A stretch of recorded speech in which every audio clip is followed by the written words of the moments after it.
Good evening everyone. मैं अरुण सक्सेना और आज जिन टॉपिक्स को हम लोग डिस्कस करने जा रहे हैं वो है plaint and written statement. Plaint under order 7 of civil procedure code 1900 and written statement under order 8 civil procedure 1908।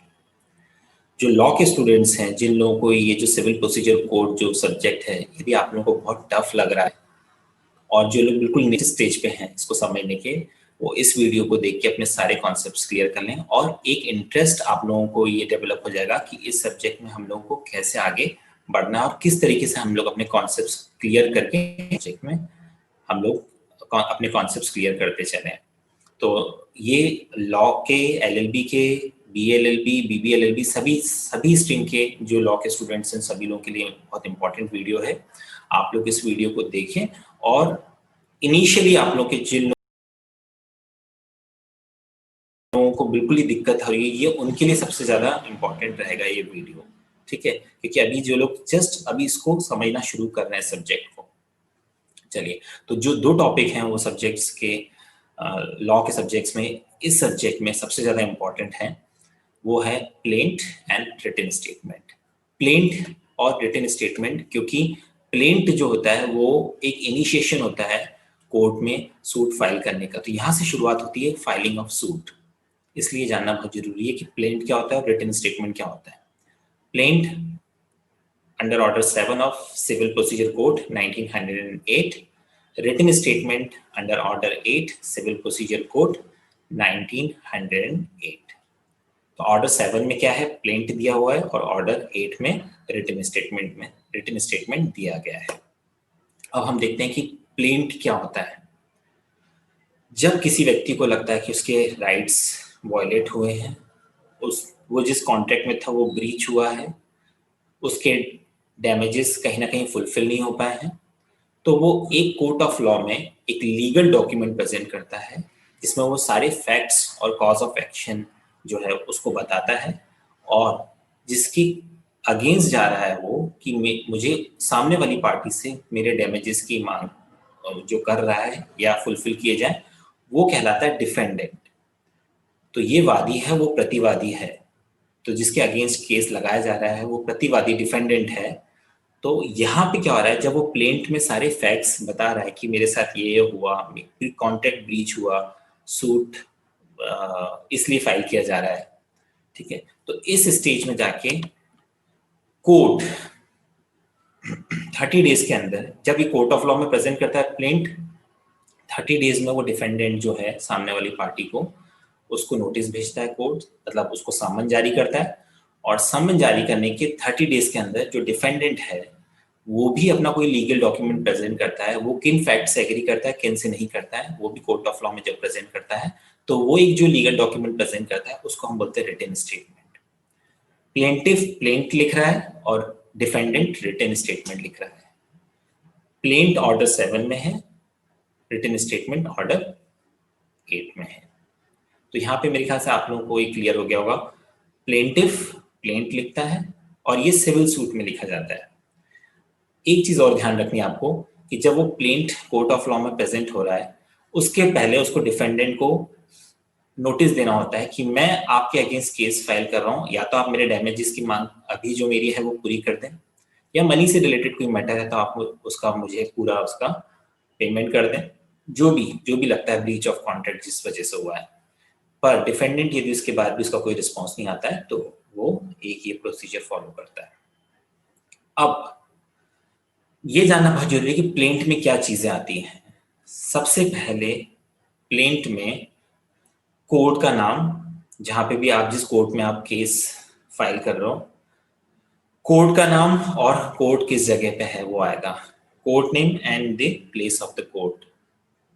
Second number पे आएगा केस नंबर जो कि आपको अलॉट हुआ है, कोर्ट नेम, केस नंबर।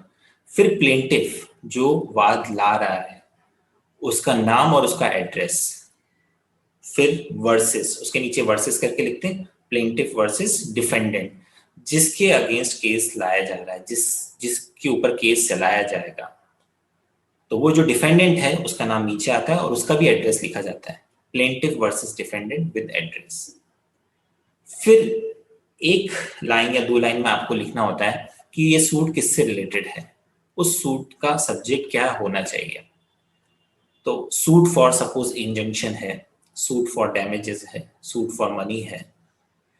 इस तरीके से जब आप थोड़ा सा ब्रीफ में उसको मेंशन करते हो, उसके बाद आप पूरे अपने जो प्लेंटिफ के जो फैक्ट्स हैं वो स्टेट किए जाते हैं, और वो भी पैरा वाइज। तो 4 से पैराग्राफ में जब आप सूट की हेडिंग डाल देते हो, उसके नीचे जब आप अपने फैक्ट्स लिखते हो, जो प्लेंटिफ अपने फैक्ट्स लिख रहा है, तो यहाँ ये समझना जरूरी है कि वो जो 4 से 5 पैरा में जो फैक्ट्स लिखे जाएंगे, उन फैक्ट्स को बहुत ध्यान से बनाया जाता है। उसमें कोर्ट फीस आती है, कोर्ट का ज्यूरिसडिक्शन आता है, कोई डैमेजेस हुए हैं तो वो कितने के हुए हैं, और आप कुछ इंटरेस्ट के साथ चाह रहे हो उन डैमेजेस को, उस मनी को, तो वो भी उस प्लेंट के 4-5 पैराग्राफ में जो भी आप लिखना चाह रहे हो उसमें आना चाहिए। उसके नीचे आता है प्रेयर। आप कोर्ट से प्रे करते हो कि मुझे मेरे फेवर में जजमेंट होना चाहिए और डिफेंडेंट को ये काम करना चाहिए। उसके बाद आपका एक हेड आता है वेरिफिकेशन का, जिसमें आप वेरीफाई करते हो कि जितनी भी नॉलेज मैंने ऊपर दी हुई है वो सब सही है और मेरी नॉलेज में है वो सब चीजें। फिर राइट हैंड साइड पे आप अपने साइन करते हो, लेफ्ट हैंड साइड पे डेट और प्लेस मेंशन करते हो। ये पूरा फॉर्मेट होता है प्लेंट का। सबसे पहले कोर्ट का नाम, कोर्ट की जगह, दूसरे नंबर पे केस नंबर, तीसरे नंबर पे प्लेंटिफ वर्सेस डिफेंडेंट, चौथे नंबर पे सूट किस से रिलेटेड है, 5वें नंबर पे सारे पॉइंट्स फैक्ट्स को जो आप पैरा में स्टेट करते हो, 6ठे नंबर पे आप प्रेयर करते हो, 7वें नंबर पे आप वेरिफिकेशन करते हो, और 8वें नंबर पे आप सिग्नेचर करते हो अपने। ये आप पूरे प्लेंटिफ का आपकी तरफ से ये काम पूरा हो जाता है। अब ये आप कोर्ट में प्रेजेंट करोगे, कोर्ट समन जारी करेगा डिफेंडेंट को, और डिफेंडेंट को भी फिर विद इन 30 डेज उसका एक प्रॉपर फैक्चुअल एक इंफॉर्मेशन देनी होती है कि इन ग्राउंड्स पे आप सेटिस्फाइड हो, इन ग्राउंड्स पे नहीं हो, पूरी तरीके से सेटिस्फाइड हो, पूरी तरीके से नहीं हो। तो बिल्कुल सेम फॉर्मेट होता है रिटन स्टेटमेंट का भी, सेम एज इट इज रहता है। बस उसमें जहां आपके जो फैक्ट्स पड़े होते हैं स्टेटेड, जहां आपने करे हैं जो पैरावाइज, उसमें आप कहीं ना कहीं आप पार्शियली एग्री होते हो या नहीं होते, वो आप वहां पे अपने सारे रिटन स्टेटमेंट्स में वो जस्टिफाई करेंगे। ठीक है, तो ये हो गया आपका पूरा रिटन स्टेटमेंट। तो रिटन स्टेटमेंट में भी क्या होगा आपका, कोर्ट किस जगह है, case number, plaintiff versus defendant. उसमें ऐसा नहीं होगा कि डिफेंडेंट ने लिखा है तो डिफेंडेंट वर्सेस प्लेंटिफ हो जाएगा, सेम ऐसे ही रहेगा, प्लेंटिफ वर्सेस डिफेंडेंट, क्योंकि आप उसके अगेंस्ट में आंसर दे रहे हो। देन सूट किससे रिलेटेड है, देन फैक्ट्स पैरा में, देन प्रे आप भी करते हो, देन आप भी वेरीफाई करते हो, और डिफेंडेंट के सिग्नेचर होते हैं, और राइट हैंड साइड पर लेफ्ट हैंड साइड पे डेट एंड प्लेस वैसे ही आता है।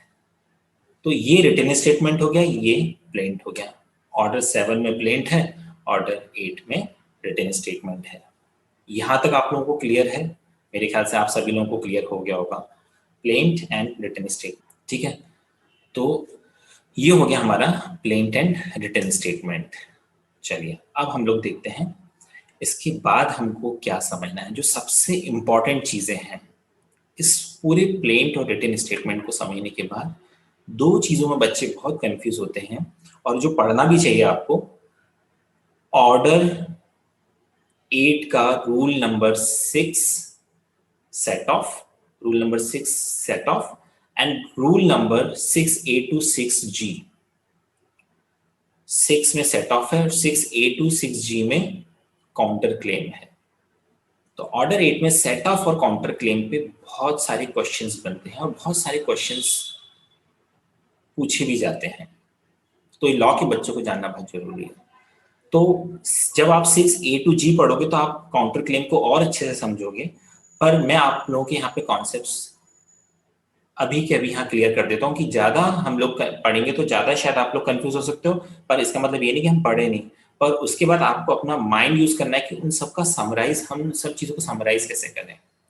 तो सबसे पहले मैं बताता हूँ, और रूल नंबर 6 में जो है सेट ऑफ बताया गया है। और 6A to G में काउंटर क्लेम। अब हम देखते हैं सेट ऑफ क्या है।